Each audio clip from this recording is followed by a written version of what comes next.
തട്ടി ഉണർത്തുമ്പോൾ ആശയാം പുഴു ഉള്ളിൽ കിടന്നിട്ട് ആശയത്തെ കരണ്ടു മുറിക്കുന്നു. അപ്പോൾ ആശയത്തെ കരണ്ട് മുറിക്കുന്നു പറഞ്ഞാൽ എന്താ? സ്വാതന്ത്ര്യം ഇപ്പോഴൊക്കെ എല്ലാവർക്കും നമ്മൾ എന്ത് ചെയ്യുന്നുണ്ട്? സ്വാതന്ത്ര്യം ഒരു ഇമ്പോർട്ടൻ്റ് ആണ് അല്ലേ? നമുക്കറിയാം, നമ്മൾ സ്വാതന്ത്ര്യം ഇല്ലാത്ത കുറേ കാലഘട്ടത്തിൽ നമ്മൾ ഹിസ്റ്ററി പരിശോധിച്ചാൽ തന്നെ നമ്മൾ മനുഷ്യർക്ക് സ്വാതന്ത്ര്യം ഇല്ലാത്തൊരു കാലം, നമ്മൾ ഇന്ത്യയെ ബേസ് ചെയ്ത് പറയുമ്പോൾ ഇതിപ്പോൾ നമ്മുടെ കവയിത്രി ബാലാമണിയമ്മ എന്നുള്ള കവയിത്രി ഇന്ത്യയെ ബേസ് ചെയ്തല്ല, പൊതുവെ ലോകത്ത് നടക്കുന്ന, ഭൂമിയിൽ പൊതുവെ നടക്കുന്ന ഒരു സംഭവമാണ് എന്ത് പറയുന്നത്. കാരണം സ്വാതന്ത്ര്യം എന്ന് പറഞ്ഞാൽ ഇനിയിപ്പോൾ അമേരിക്കയിലാണെങ്കിലും ഇന്ത്യയിലാണെങ്കിലും മറ്റു യൂറോപ്യൻ രാഷ്ട്രങ്ങളിലാണ്, ആഫ്രിക്കൻ ഭൂഖണ്ഡത്തിൽ എവിടെ ലോകത്ത് ഭൂമിയിൽ എവിടെ ആണെങ്കിലും സ്വാതന്ത്ര്യം എന്ത് തന്നെയാണ്? സ്വാതന്ത്ര്യത്തിന് പകരം സ്വാതന്ത്ര്യം മാത്രമേ ഉള്ളൂ. കാരണം ഒരു സ്വർണ്ണക്കൂട്ടിൽ അടച്ച ഒരു കിളിയുടെ മാനസികാവസ്ഥയാണ് ബാലാമണിയമ്മ ഈ ഒരു കവിതയിലൂടെ നമ്മളോട് വിശകലനം ചെയ്യുന്നത് അല്ലേ? പ്രേമമോടെന്നെ അങ്ങു വിളിക്കുന്നു, പുൽത്തളിരുകൾ പൂന്തുകിൽ നെയ്യുന്നു, പുഷ്പരാജികൾ പുഞ്ചിരി കൊള്ളുന്നു, മത്തഭൃംഗങ്ങൾ മണ്ടിക്കളിക്കുന്നു, പത്രവല്ലികൾ ചുറ്റും പടരുന്നു, ആ ആലസ സ്വാതന്ത്ര്യത്തിന് മീതെ ഒരു നീലമേലാപ്പു കെട്ടിയ വാനിടം കാത്തു നിൽക്കുന്നു, സസ്നേഹമായെന്നെ മൂർധനി മുകർന്ന് ഓമനിച്ചിടുവാൻ വിട്ടയക്കുക കൂട്ടിൽ നിന്നെന്നെ ഞാനൊന്ന് പാറിപ്പറക്കട്ടെ വീണ്ടുമേ, എന്നെ ഒന്ന് വിട്ടയക്കാമോ? ആകാശം അത് അത്രയും വിശാലമായി കിടക്കുകയാണ്, ഞാൻ ഒന്ന് പാറിപ്പറക്കട്ടെ എന്ന് കിളി നമ്മളോട് ചോദിക്കുന്നു അല്ലെ? കവി പറയുന്നത് എന്താണ്? കിളിയെ ഒന്ന് പാറിപ്പറക്കാൻ അനുവദിക്കാമോ? ആ സ്വർണ്ണക്കൂട്ടിലാണെങ്കിലും സ്വാതന്ത്ര്യം എന്താണ്? സ്വാതന്ത്ര്യം കിട്ടുന്നില്ല എന്ന് കണ്ടാൽ പിന്നെ മരണത്തിന് തുല്യമാണെന്നാണ് കവയിത്രി ഇതിൽ പറയുന്നത്. ഓക്കെ, അതായത് ജീവിതത്തിന്റെ യാന്ത്രികമായ ചലനം കൊണ്ട് സ്വയം കൂട് തീർത്ത മനുഷ്യനുള്ള ആത്മാവിന്റെ അഭ്യർത്ഥന ആയിട്ടാണ് കവയിത്രി ഇതിൽ അവതരിപ്പിക്കുന്നത്. മനുഷ്യന്റെ പ്രകൃതിയിലേക്കുള്ള തിരിച്ചറിവിനെ, മനുഷ്യന്റെ പ്രകൃതിയിലേക്കുള്ള ഒരു വരവിനെ, വീണ്ടും ഒരു റീകമ്മിങ് പറയും, മനുഷ്യന്റെ പ്രകൃതിയിലേക്കുള്ള തിരിച്ചുവരവിനെയും കവി ഇതിലൂടെ പറയുന്നു അല്ലേ? അതായത് നമ്മൾ എന്താവും, പ്രകൃതിയെ മൈൻഡ് ചെയ്ത് പക്ഷിയെയും മൃഗങ്ങളെയൊക്കെ നമ്മൾ എന്ത് ചെയ്യണം? കെയർ ചെയ്യണം എന്നാണ് പറയുന്നത്. പിന്നെ യജമാനൻ ഇതിലെ സൂചന കൗതുകത്തിൻ്റെ പ്രതിരൂപമാണ് നമ്മുടെ പക്ഷി. എന്തിനാണ്? കൂട്ടിലടച്ച കിളി കൗതുകത്തിൻ്റെ പ്രതീകമാണെന്ന് പറയുന്നു.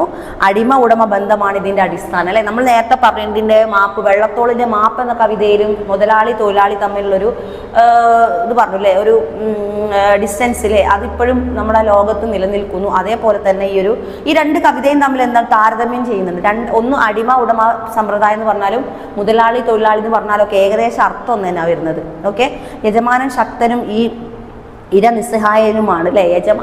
രണ്ടിലും യജമാനൻ ശക്തനും ഇര നിസ്സഹായനുമാണ്. ഇതിലെ മാപ്പ് എന്ന കവിതയിൽ യജമാനൻ ആരാണ്? ആ മുതലാളിയാണ്. കിടക്കുന്ന ഇര ആരാണ്? റെയിൽവേ സ്റ്റേഷനിൽ കിടക്കുന്ന പാവപ്പെട്ട ദയനീയമായ രൂപത്തിലുള്ള എല്ലും തോലുമായ ഒരു മനുഷ്യനാണ് ഏത് ഇരയായി കിടക്കുന്നത്. പക്ഷെ ഇതിലാരാണ്? ബാലാമണി അമ്മയുടെ വിട്ടയക്കു എന്ന കവിതയിൽ ആരാണ് ഇര? നമ്മുടെ കിളിയാണ് ഇര. അവിടെ പിന്നെ അല്ലേ, കിളിയാണ് ഇര. പിന്നെ എന്താണ് ഈ ഒരു വിട്ടയക്കുക എന്ന കവിതയിൽ യജമാനൻ ആരാണ്? യജമാനനാണ് നമ്മളെ ഉടമ അല്ലേ? അടിമ ഉടമ എന്ന് പറയുമ്പോൾ തൻ്റെ നിസ്സഹായതയിൽ വിലപിക്കുവാൻ മാത്രമേ ഈ കിളിക്ക് കഴിയുന്നുള്ളൂ. എൻ്റെ കാവ്യപ്രേമത്തിൻ്റെ അളവുകോളിൽ ഒന്നും ബാലാമണിയുടെ കവിതയുള്ള ഇഷ്ടമാണ്. അവരെയും അവരുടെ കവിതയെയും പറ്റി മനസ്സിൽ കുമിഞ്ഞുകൂടുന്ന ഓർമ്മകൾ എൻ്റെ അന്തരംഗ പര്യടനവേളകളിൽ വഴികാട്ടിക്കുന്നത് സുകുമാർ അഴീക്കോട് ഒരു എന്തിലോ ഒരു ലേഖനത്തിൽ അപ്പോൾ അദ്ദേഹത്തിന് ബാലാമണിയമ്മയുടെ കവിതകൾ സുകുമാർ അഴീക്കോട്, അത് വേറൊരു സാഹിത്യകാരനാണ്, എഴുത്തുകാരനാണ് സുകുമാർ അഴീക്കോട്. ഓക്കെ,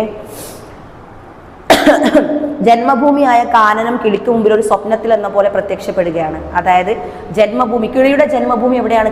കാട്ടിലല്ല കിളി പാറിപ്പറക്കേണ്ടത്. പക്ഷേ പാറിപ്പറക്കുന്ന കിളിയെ കാട്ടിലേക്ക് വിടാതെ ഒരു സ്വർണ്ണക്കൂട്ടിൽ ആരടച്ചിരിക്കുന്നു? യജമാനൻ അടച്ചിരിക്കുന്നു. അപ്പൊ കിളിക്ക് എന്ത് വേണം? കിളിക്ക് സ്വാതന്ത്ര്യം വേണം എന്നാണ് ഈ ഒരു കവിതയിലൂടെ ബാലാമണി അമ്മ നമ്മൾ പ്രേക്ഷകരോട് അല്ലെ വായനക്കാരോട് പറയുന്നത്. താമരക്കൈ വീശി തടാകം പ്രേമത്തോടെ കിളിയെ മാടി വിളിക്കുന്നു. ആരെയാണ് കിളിയെ മാടി വിളിക്കുന്നത്? തടാകം.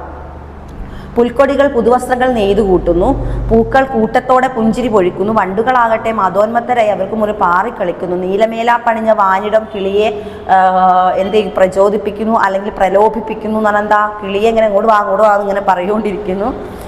മാതൃസ്നേഹത്തിന്റെ ഊഷ്മളത നമുക്കിവിടെ അനുഭവിക്കാം. ധന്യമായ ഭാവിയിലേക്ക് വീണ്ടും ചിറകടിച്ചുടെ കിളി സ്വയം സജ്ജമാകേണ്ടിയിരിക്കുന്നു അല്ലേ? അപ്പൊ ബന്ധനം, സ്വർണ്ണക്കൂട്ടിലെ കിളിക്ക് എങ്ങോട്ട് പോകണം? പാറിപ്പറന്ന് വാനിലൂടെ സ്വാതന്ത്ര്യത്തോടെ ചിറകുകൾ വീശി പാറാനുള്ള അവസരം നമ്മൾ കൊടുക്കണം. ഇനി വേണ്ടത് അനുവാദം മാത്രം. ഈ അനുവാദം പ്രതീക്ഷിച്ചുകൊണ്ടാണ് കവിത അവസാനിക്കുന്നത്. സ്വാതന്ത്ര്യം തന്നെ ജീവിതം എന്ന ദർശനമാണ് ഈ ഒരു കവിതയുടെ ആത്മാവ്. സ്വാതന്ത്ര്യം തന്നെ ജീവിതം. ഓക്കെ, അപ്പൊ വിട്ടയക്കുക ബാലാമണി അമ്മ. ഇതിൽ എന്താണ് സ്വാതന്ത്ര്യം?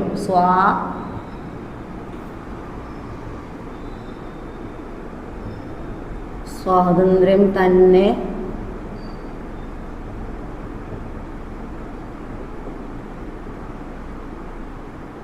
ജീവിതം. സ്വാതന്ത്ര്യമാണ് ജീവിതം എന്ന് വിട്ടേക്കുന്നുള്ള കവിതയിൽ പറയുന്നു. പിന്നെ മാപ്പ് എന്ന കവിതയിൽ എന്താ പറയുന്നത്? നമ്മുടെ പിന്നെ ആ ഒരു തീവണ്ടി ഓഫീസിൽ കിടക്കുന്ന മരണാസന്നനായെന്ന് പറയും ചെയ്യില്ലേ, അത്രയും മരണത്തോട് മല്ലടിച്ച് കിടക്കുന്ന ഒരു പാവപ്പെട്ട മനുഷ്യന്റെ ദീനരോധനം. അതല്ല നമ്മുടെ മാപ്പ് എന്ന കവിതയിൽ പറയുന്നത് അല്ലേ. ഈ മനുഷ്യൻ യാത്രാ ടിക്കറ്റ് വാങ്ങുന്നില്ല, വണ്ടിയുടെ പിന്നെ എന്ത് നോക്കുന്നില്ല, പിന്നെ ആ മനുഷ്യന്റെ ജസ്റ്റ് ഒരു മിസ് അനലൈസേഷൻ ആണ്. ആ മനുഷ്യൻ യാത്രാ ടിക്കറ്റ് വാങ്ങുന്നില്ല, വണ്ടിയുടെ സമയം അറിയാൻ ശ്രമിക്കുന്നില്ല, അങ്ങനെ അനങ്ങാതെ കിടക്കുകയാണ്. വണ്ടി പോകാത്തൊരിടത്തേക്കാണ് അയാളുടെ ആയാസപൂർണ്ണമായ യാത്ര. മറ്റു യാത്രക്കാരെ പോലെ അല്ല നമ്മുടെ ഈ ഒരു ആള്. തീവണ്ടി ചെല്ലാത്തിടത്തേക്കാണ് ഇയാൾ പോകേണ്ടതും ഈ യാത്ര ഏറ്റവും ക്ലേശം നിറഞ്ഞതാണെന്നും കവിതയിലൂടെ സൂചിപ്പിക്കുന്നു. ഇയാളുടെ കണ്ണുകൾ കുണ്ടിലാണ്ട്, നേരത്തെ മിസ് പറഞ്ഞില്ലേ, കണ്ണുകൾ കുണ്ടിലാണ്ട് പോയിരിക്കുന്നു, കവിളൊട്ടി മൂക്ക്. അയാളുടെ ചിലപ്പം എക്സാമിന് ചോദിക്കും നമ്മുടെ മാപ്പ് എന്ന കവിതയിൽ കവിതയിൽ പറഞ്ഞിരിക്കുന്ന ആളുടെ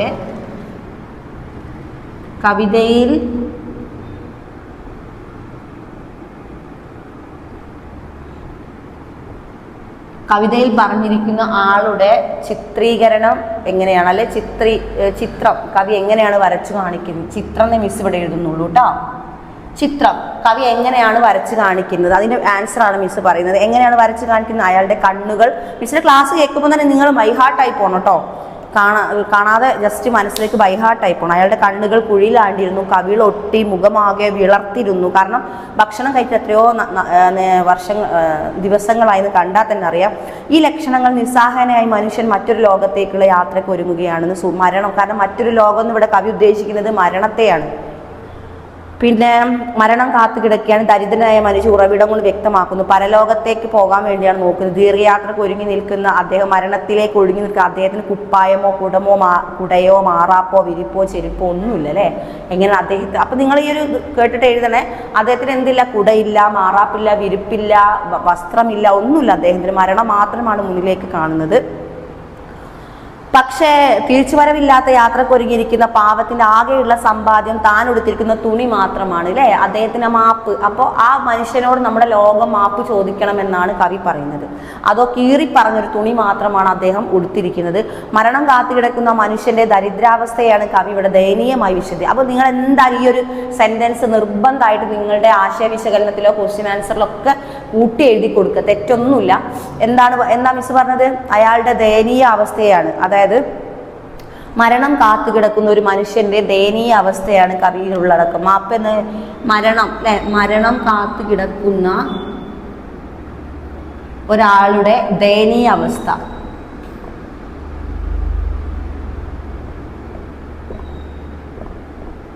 മറന്നു പോകരുത് കേട്ടോ. അത് എസ് എ ക്വസ്റ്റ്യൻ ഒക്കെ വരും. അദ്ദേഹത്തിന്റെ രൂപം നമ്മളെ പറഞ്ഞ ആളുകളുടെ ചിത്രം എങ്ങനെയാണ് അല്ലെ. കണ്ണൊക്കെ കുഴിയിലാണ്ട്, ഡ്രസ്സൊന്നുമില്ല, മാറാപ്പില്ല, വിരിപ്പില്ല, തോളിൽ മാറാപ്പില്ല, ചെരുപ്പില്ല, ഒന്നുമില്ല. വെറൊരു കീറത്തുണി മാത്രമാണ് അദ്ദേഹത്തിന്റെ. ആരാണ് ഈ സാധു മനുഷ്യന്റെ കഷ്ടവാദിക്ക് ഉത്തരവാദി? ആരാണ് ഇതിലൊരു ഉത്തരവാദി? ഇപ്പൊ ഇപ്പോഴത്തെ തലമുറയുള്ള മനുഷ്യനാണോ ഉത്തരവാദി എന്ന് ആര് നമ്മളോട് ചോദിക്കുന്നു? വെള്ളത്തോൾ നാരായണ മേനോൻ എന്ന കവി നമ്മളോട് ചോദിക്കുന്നു. നമ്മൾ ഇപ്പോഴത്തെ ലോകത്ത് ജീവിക്കുന്ന ആളുടെ സുഖലാഭങ്ങൾക്ക് വേണ്ടി ഇയാളുടെ ചോരയും നീരും ഒക്കെ ഊറ്റിയെടുത്തു. കാരണം ഇയാൾ തൊഴിലാളി ആയിരിക്കാം. തൊഴിലാളി മുതലാളി ബന്ധവും ഈ ഒരു കവിതയിൽ പറയുന്നത്. ഇയാളൊരു തൊഴിലാളി ആയിരിക്കാം. അപ്പൊ ഇയാളെ നോക്കാൻ മുതലാളി ഒന്നുമില്ല. എന്നിട്ട് ഇയാളെ തീവണ്ടി ഓഫീസിൽ കൊണ്ടിട്ടതല്ലേ. അപ്പൊ ഇയാളോട് ആരാണ് ഇയാൾക്ക് മാപ്പ് പറയേണ്ടത്? അപ്പൊ ലോകം മുഴുവനും അയാളോട് മാപ്പ് ചോദിക്കേണ്ടി വരും. കാരണം അയാളുടെ അവസ്ഥ വെച്ചിട്ട് ലോകത്തിന് തന്നെ നാണക്കേടല്ലേ. ധാരാളം തൊഴിലാളികൾ ഇത്തരം യാതനകൾക്കിരയാവുന്നുണ്ട്. തൊഴിലാളികളെ കനിവില്ലാതെ ചൂഷണം ചെയ്യുന്ന ധനിക വർഗത്തെയും കവിതയിലൂടെ സൂചിപ്പിക്കുന്നു.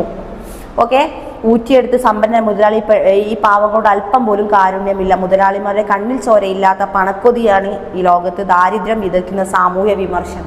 ഇതിലെന്താണ് സാമൂഹ്യ വിമർശനം എന്താണ്? ഇപ്പോഴത്തെ കാലഘട്ടത്തിലൊക്കെ അത്യാവശ്യം ജോലിക്കുള്ള കൂലിയൊക്കെ ഉണ്ട് അല്ലെ. കൂലി കിട്ടിയില്ലെങ്കിൽ ഇപ്പോഴത്തെ തൊഴിലാളികൾ എന്ത് ചെയ്യും? സമരം ചെയ്യും, ചോദ്യം ചെയ്യും. ഞങ്ങൾക്ക് കൂലി വർധനവിന് വേണ്ടിയിട്ടേ ഇത് തുറക്കുള്ളൂ എന്ന് പറഞ്ഞിട്ട് അവരെന്ത് ചെയ്യും? ആ കമ്പനി ഞങ്ങൾ അടച്ചു പൂട്ടും. എന്നിട്ട് ഒരാൾ നിരാഹാരം ഇരിക്കും. അവർക്ക് ലീഡർഷിപ്പ് ഉണ്ടാവും, അവർക്ക് സംഘടനകളുണ്ട്. ഇപ്പോഴത്തെ തൊഴിലാളികൾക്ക് എന്ത് ചെയ്യും? അവർക്ക് സംഘടനകളുണ്ട്, ചോദ്യം ചെയ്യാൻ ആൾക്കാരുണ്ട്. അവർക്ക് കൂലി വർധനവിന് വേണ്ടിയിട്ട് അവരെന്തും ചെയ്യും. പിന്നെ അവരെന്താണ്, ഇനി എത്രയും ദിവസം അവർ ജോലി ചെയ്തിട്ടില്ലെങ്കിൽ അതും കമ്പനിയോട് പറയും, ഞങ്ങളെ കുടുംബ പട്ടിണിയാണ്. അതൊക്കെ നിങ്ങൾ എന്ത് ചെയ്യണം? ഞങ്ങൾക്ക് അപ്ഡേറ്റ്സ് എന്ന് പറഞ്ഞാൽ പട്ടിണി ഇല്ലാത്ത അങ്ങനെയൊക്കെ സംസാരിക്കാനും ചോദ്യം ഇന്നത്തെ തലമുറക്ക് പറ്റും. പക്ഷേ പഴയ തലമുറയ്ക്ക് എന്താണ്? അവർക്ക് മുതലാളിയും തൊഴിലാളിയും തമ്മിലുള്ളൊരു ബന്ധം, അതായത് മുതലാളി തൊഴിലാളിയെ ചൂഷണം ചെയ്യുന്നതിൻ്റെ ഫലമായി ഒരു തൊഴിലാളി റെയിൽവേ സ്റ്റേഷനിൽ ദയനീയമായി ഉടുപ്പും മാറാപ്പൊന്നുമില്ലാതെ വിരിപ്പൊന്നുമില്ലാതെ ഒരു തൊഴിലാളി ദയനീയാവസ്ഥയിൽ കിടക്കുന്ന ഒരു മനുഷ്യന്റെ രൂപമാണ് മാപ്പ് എന്ന കവിതയിൽ പറഞ്ഞിരിക്കുന്ന ആളുടെ ചിത്രം. അത് അങ്ങനെ തന്നെ ക്വസ്റ്റ്യൻ എഴുതുക. പിന്നെ മരണം കാത്തുകിടക്കുന്ന അദ്ദേഹത്തിന്റെ ദയനീയമായ അവസ്ഥയാണ് മാപ്പ് എന്ന കവിതയിലൂടെ പ്രേക്ഷകരോട് കവി വിശദീകരിക്കുന്നത്. ഓക്കെ, പിന്നെ ഇതും അറിയാലോ അല്ലെ, മാനവിക തലത്തിൽ പുതിയ ചിന്ത, അതായത് നമ്മുടെ വിട്ടയക്കുക, നമ്മുടെ സ്വാതന്ത്ര്യമാണ് പ്രധാനം. അല്ലാതെ സ്വർണ്ണക്കൂട്ടിലാണെങ്കിലും പക്ഷിക്ക് വാനത്തിൽ പാറിപ്പറക്കാനുള്ള സ്വാതന്ത്ര്യമാണ് നമ്മൾ കൊടുക്കേണ്ടതെന്ന് ബാലാമണി അമ്മ ഈ കവിതയിലൂടെ നമ്മളോട് പറയും.